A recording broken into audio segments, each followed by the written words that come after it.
नमस्कार, आप देख रहे हैं श्री डोंगरगढ़ न्यूज़ और आज हमारे साथ हैं एक चर्चित चेहरे जाने माने श्री संपत जी सारस्वत बामनवाली से। सर आपका स्वागत है। नमस्कार।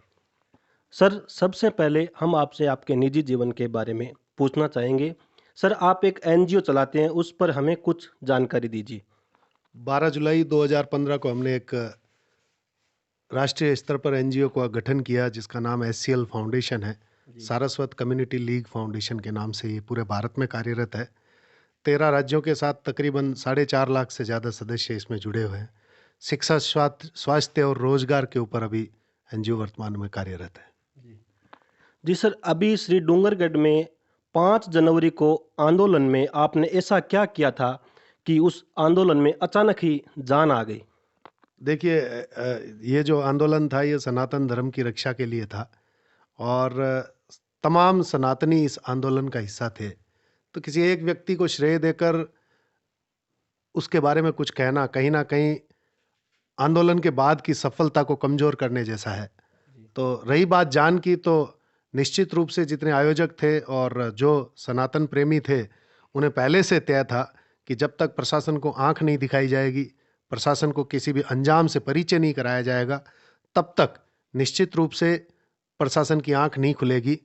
तो हमारे सहयोगी और सरस सेना के जो हमारे कार्यकर्ता थे उन्होंने बाकायदा 2 दिन पहले पूरी व्यवस्था करके, आपने देखा होगा एक बड़ी सी सांकल हम लेके आए थे और साथ में एक ताला लेकर आए थे और पूरे इरादे के साथ हम आत्मविश्वास के साथ इस बात को लेकर आश्वस्त थे कि अगर प्रशासन हमारी मांगों को और हमारे स्वाभिमान को बचाने में सहायक नहीं रहता है तो नगर पालिका को ताला जड़ दिया जाएगा। और जब ये प्रस्ताव हमने जनता के सामने रखा तो ये स्वाभाविक था, जनता के बीच में आक्रोश था और जो गुस्सा था वो उस ताले के माध्यम से निकलकर प्रशासन को झुकाने का जिसमें सहायक रहा हो।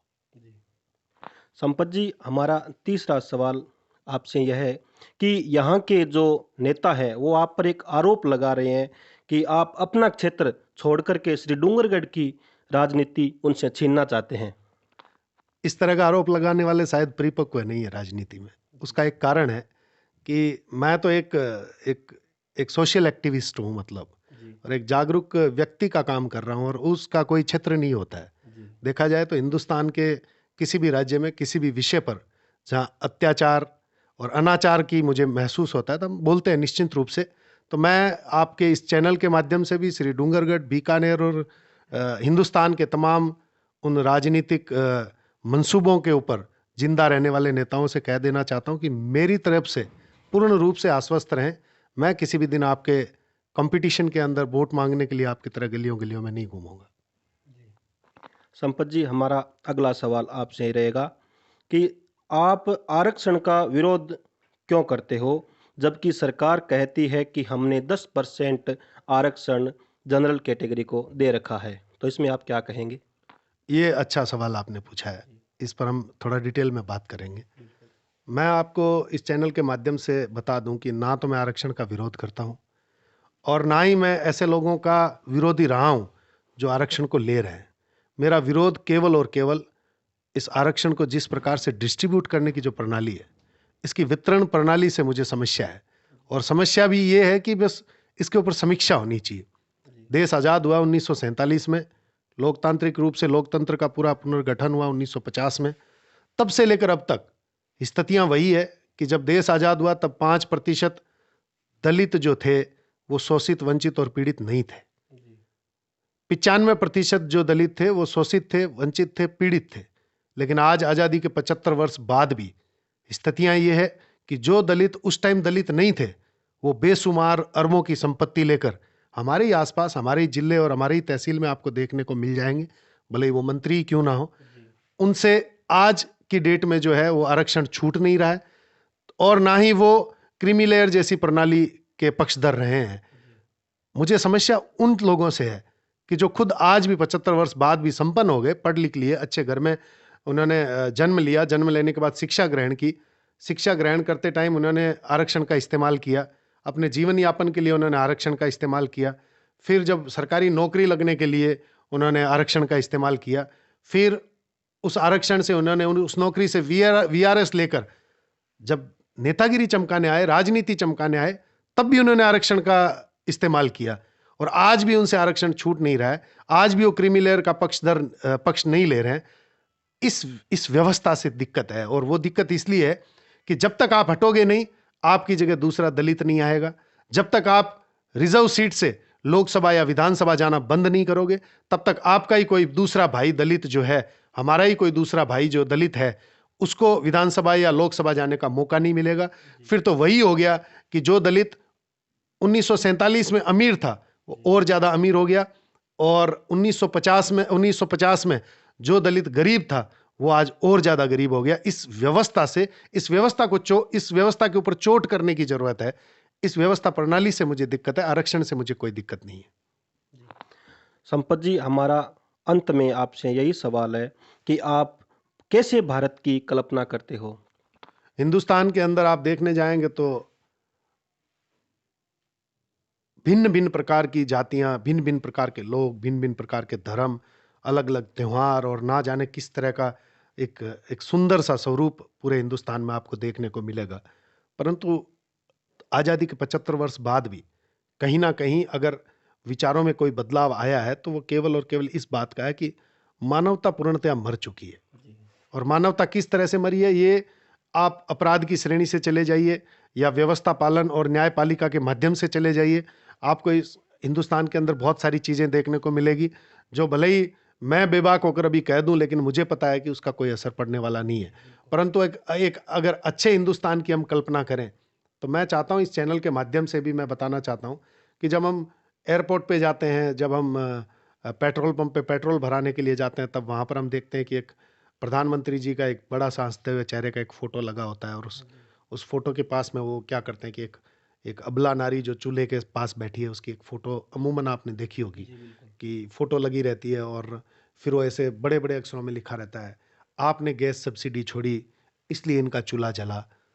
तब मुझे ये ख्याल आता है कि यही मोदी जी, माननीय मोदी जी, अगर अपने जो इनके मंत्री हैं, चाहे वो हमारे बीकानेर क्षेत्र के सांसद और मंत्री अर्जुन राम मेघवाल हो, चाहे रामदास जी अठावले हो, चाहे थावरचंद गहलोत हो, रामविलास पासवान जी जा चुके हैं, लेकिन ये तमाम नेता जो आज भी जन्म से लेकर यहाँ तक पहुँचने के बाद भी पिछले 15-20 सालों से जिस प्रकार से आरक्षण को चूस कर इन्होंने देश के संसाधनों को नुकसान पहुंचाने का प्रयास किया है, ऐसे लोगों की फोटो लगाकर उनको ये कहना चाहिए कि देखिए, अर्जुन राम मेघवाल जी ने जब आरक्षण छोड़ा तो इनकी वजह से 55 दलित परिवारों के अंदर रोशनी गई, समृद्धि फैली। क्योंकि मैं आरोप प्रत्यारोप की राजनीति या आरोप प्रत्यारोप की बात नहीं करना चाहता हूं, लेकिन इसी बीकानेर में अगर आप सर्वे करने जाएंगे, आपका चैनल है, मीडिया के माध्यम से जब आप सर्वे करने जाएंगे तो आप देखेंगे कि दलित और ज़्यादा पिछड़ गया है, और ज़्यादा जो है वंचित रह गया है सरकारी संसाधनों से, सरकारी सुविधाओं से। क्योंकि ये नेता जो है ये जाति प्रमाण पत्र दिखाना छोड़ते ही नहीं है। आपने देखा होगा कि एक खाजवाला विधानसभा है, वहाँ पर गोविंद राम मेघवाल जो विधायक हैं कांग्रेस से, तो पीछे ऐसा कुछ विषय भी हुआ था कि वो अनर्गल टिप्पणियां करते रहते हैं। मुझे आपत्ति उनको आरक्षण मिल रहा है इस बात से नहीं है, मुझे आपत्ति इस बात से है कि 40 लाख की गाड़ी से उतरकर ये जब 1-1 1.5 रुपए की किलो की गेहूं लेते हैं जाति प्रमाण पत्र दिखाकर, क्या जरूरत है इनको? ये सक्षम है, इनको छोड़ना चाहिए। ये छोड़ेंगे तभी इनके किसी दलित भाई का जो है पेट भरेगा।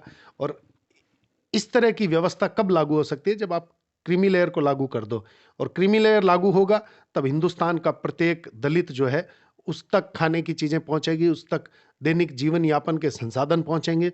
और जब उन तक संसाधन पहुंचेंगे, जब सारे दलित हिंदुस्तान के अंदर समृद्ध हो जाएंगे, तब कहीं जाकर सरकार की नजरों में जो स्वर्ण है, जबकि मैं मेरे लहजे में मैं खुद को सरकारी दलित कहता हूं, क्योंकि आजाद हुआ, जब हिंदुस्तान आजाद हुआ था उस समय पर जो संवैधानिक दलित थे वो तो आजकल इतने समृद्ध हो चुके हैं, और जो उस समय जो स्वर्ण थे, जनरल कैटेगरी जो थी, वो जनरल कैटेगरी को इन्होंने 75 सालों में कूट कूट कर, जिस प्रकार से इनके पांवों में बेड़ियां बांधकर जब 90% वाले को घर पर बिठा रखा है आरक्षण के नाम पर, तो कहीं ना कहीं ऐसा लग रहा है कि सरकार ने हमें दलित बनाकर छोड़ दिया। तो मैं संबोधन में कभी कभी कहता भी हूं कि भाई मेरा नाम संपत सारस्वत है और मैं सरकारी दलित हूं। तो सरकारी दलित शब्द इसलिए लगाता हूं कि मैं दलित, मुझे सरकार ने बना दिया गया है, जबकि मैं सरकार, संविधान के अंदर तो मुझे स्वर्ण कहा गया है। तो एक हिंदुस्तान के, ऐसे हिंदुस्तान की कल्पना करता हूं कि ये आरक्षण खोर जितने भी नेता हैं ये आरक्षण को छोड़ें, और दलित भाइयों को जब समृद्धि प्राप्त हो जाएगी तब कहीं जाकर जनरल कैटेगरी के लोगों को जो है वो उनको हक और अधिकार, उसमें जो वंचित लोग हैं उनको, उनके पास राशन पानी पहुंचना शुरू होगा, और तब एक बहुत सुंदर और सुशोभित तरीके से एक हिंदुस्तान की कल्पना हम कर सकते हैं। जब हम इस विषय को लेकर लोगों के साथ चर्चा करते हैं, तब आरक्षण के जो पक्षधर लोग हैं, आरक्षण के जो समीक्षक हैं, वो कहते हैं कि आपको भी तो 10% दिया हुआ है।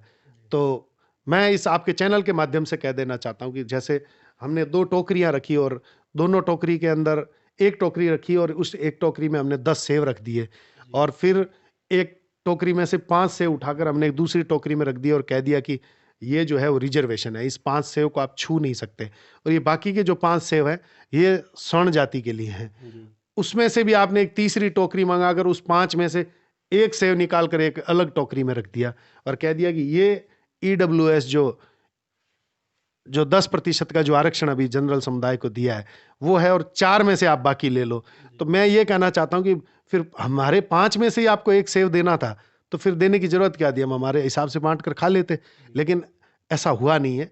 कहीं ना कहीं आरक्षण के जो समीक्षक हैं वो बहुत कमजोर हैं, और वो एक अच्छे हिंदुस्तान की कल्पना करते भी नहीं है। अगर वो अच्छे हिंदुस्तान की कल्पना करते, मैंने अभी थोड़ी देर पहले जिन नेताओं का नाम लिया है, वो सच्चे अगर राष्ट्रवादी होते तो निश्चित रूप से वो आरक्षण छोड़ते। और मैं तो आपके चैनल के माध्यम से बहुत आत्मविश्वास के साथ कह रहा हूं कि अगर मेरी ये बात वर्तमान में मंत्री और भाजपा के कद्दावर नेता बीकानेर से जिनकी गिरदावली यहाँ के नेता गाते हैं, जो लोग गाते हैं, अर्जुन राम मेघवाल जी तक अगर ये वीडियो पहुंचे, और मैं चाहता हूं कि अर्जुन राम मेघवाल जी अगर आरक्षण को छोड़कर दिलेरी दिखाते हैं तो मैं उनको सच्चा राष्ट्रवादी मानूंगा। अन्यथा मुझे ऐसा लग रहा है कि देश की मजबूरी और राजनीतिक हालातों की मजबूरी का फायदा उठाकर देश के संसाधनों को चूसने के अलावा वो और कोई कार्य नहीं कर रहे हैं। एक अच्छे हिंदुस्तान की कल्पना, मैंने इस जवाब को इसलिए इतना लंबा मैं कहना जा रहा हूं कि मैं कैसे हिंदुस्तान की कल्पना करता हूं। मैं एक ऐसे हिंदुस्तान की कल्पना करता हूं जिसमें आरक्षण जो है वो जरूरत के हिसाब से होना चाहिए। अगर मैं समृद्ध हूं, मुझे जरूरत नहीं है, तो मैं फिर उस आरक्षण को कैसे प्राप्त कर सकता हूं। दुख होता है जब 50 लाख की गाड़ी से उतरकर कोई व्यक्ति जाति प्रमाण पत्र दिखाकर 1 रुपए वाली किलो की गेहूं लेकर जाता है, और उसी गांव में, उसी कस्बे के अंदर स्वर्ण समाज में पैदा हुआ एक व्यक्ति जिसके घर में एक टाइम का भी खाने का नहीं है, लेकिन वो स्वर्ण समाज में पैदा हो गया, इसलिए उसको सरकारी संसाधन उपलब्ध नहीं होते हैं। हर चीज के अंदर आरक्षण पैदा करने का प्रयास इनके द्वारा किया जा रहा है। वर्तमान में आप देखेंगे 80% वाले से ये लोग सरकारी नौकरी करवा रहे हैं, और 80% वाला स्वर्ण समाज का जो व्यक्ति है वो घर पे बैठा है, और 10-12-15% वाले की ये लोग ज्वाइनिंग करा रहे हैं आरक्षण के नाम पर। इनको जुडिशियल में भी आरक्षण चाहिए, प्रमोशन में भी आरक्षण चाहिए। मुझे तो हंसी आती है। अर्जुन राम जी का एक वीडियो, मैं इस पूरी चर्चा में बार बार अर्जुन राम जी का नाम ले रहा हूं, मतलब मैं अर्जुन राम जी की खिलाफत नहीं कर रहा हूं। अर्जुन राम जी मेरे नेता हैं, इनके लिए मैंने इनको वोट दिया है, मैं इसी क्षेत्र से आता हूं, इसलिए मैं बीकानेर के नेता की बात बार बार आपके सामने कर रहा हूं। तो मेरा ये कहने का मतलब है कि मुझे हंसी आती है कि लोकसभा के अंदर अर्जुन राम जी कहते हैं कि ये बात जब मैंने बताई तो लोगों ने विश्वास नहीं किया, पर मैं वीडियो रखता हूं मेरे पास एनी टाइम बताने के लिए। अर्जुन राम जी बैंक में, लोकसभा में कहते हैं कि जी हमारे दलित समुदाय के जो लोग हैं वो बैंक में जाते हैं तो उनको बैंक मैनेजर और कर्मचारी अच्छे से ट्रीट नहीं करते हैं, उनका नंबर नहीं आता है, तो आप बैंकिंग टाइम में भी आरक्षण लागू कर दो, और 1 बजे से 4 बजे या 1 बजे से 3 बजे ऐसी एक पट्टी लगा दो कि इस दौरान में केवल दलित व्यक्ति आकर बैंकिंग व्यवहार करेगा। कितनी फुहड़ता की बात है ये। इस तरह की नॉनसेंस बात एक राजनीतिक व्यक्ति कैसे कर सकता है? किस तरह से देश को बांटने की। अब जैसे अर्जुन राम मेघवाल जी के बारे में हम बात करें तो उनके बारे में जिक्र होता है कि बहुत बड़े दलित नेता है, लेकिन मैं सच्चे मायने में उनको दलित नेता इसलिए नहीं मानता हूं कि मैं आपके इस चैनल के माध्यम से कह देना चाहता हूं कि इस बीकानेर जिले ही नहीं, राजस्थान में एससी समुदाय के अंदर, SC ST के अंदर एक नायक समाज भी आता है। आपके आसपास भी होगा, आप जिस गांव से आते हैं वहां पर भी होगा।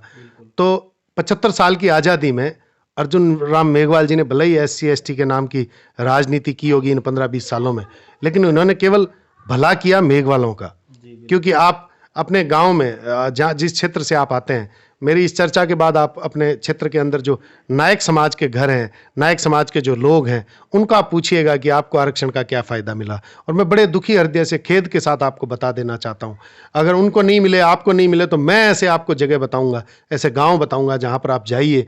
पिछले 75 वर्षों में नायक समाज जो है वो बहुत ज़्यादा पिछड़ चुका है। और आज जब हम आरक्षण और इस तरह की बातें करते हैं, और दलित जो युवा लोगों के जो दिल और दिमाग में इन्होंने जहर भर रखा है, जब उनके सामने हम इस तरह की बातें करते हैं तो वो लोग हमें क्या कहते हैं कि आप ब्राह्मण लोग जातिवाद करते हैं। तो मैं उनको कहता हूँ कैसे जातिवाद करते हैं, तो वो ये कहते हैं कि आप लोग मंदिर में नहीं घुसने देते हमें।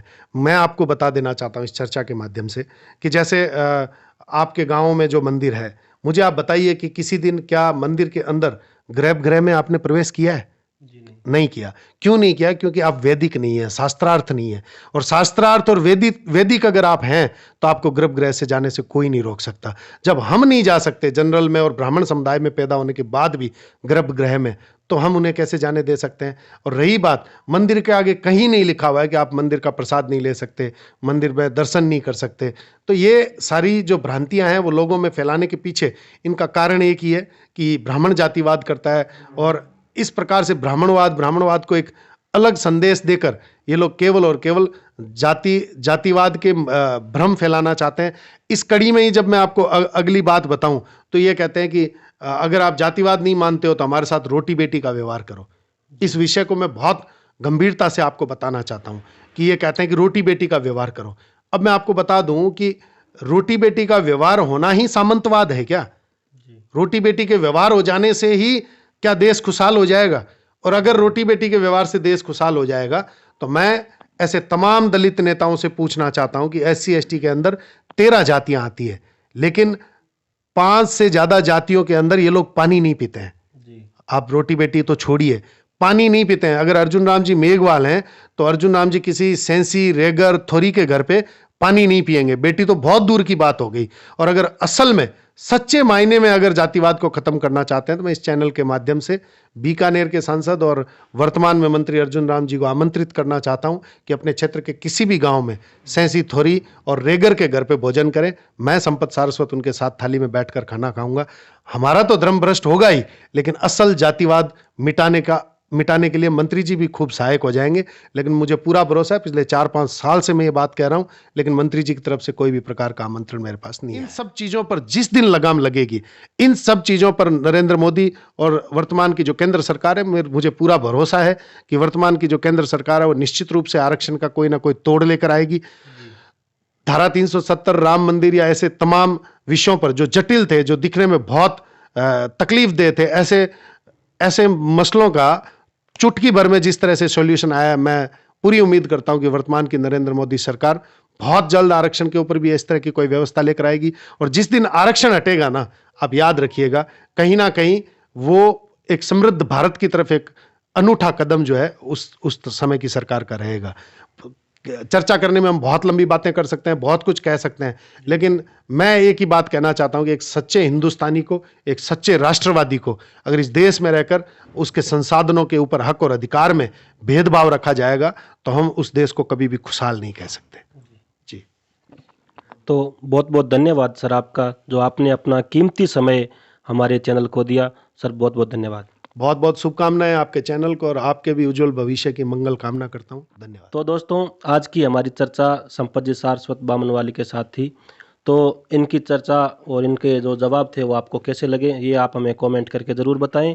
और आप हमारे चैनल को सब्सक्राइब ज़रूर कर लें ताकि आगे के लिए आपके पास कोई भी न्यूज़ आए वो सबसे पहले अपडेट आप तक पहुंचे। धन्यवाद।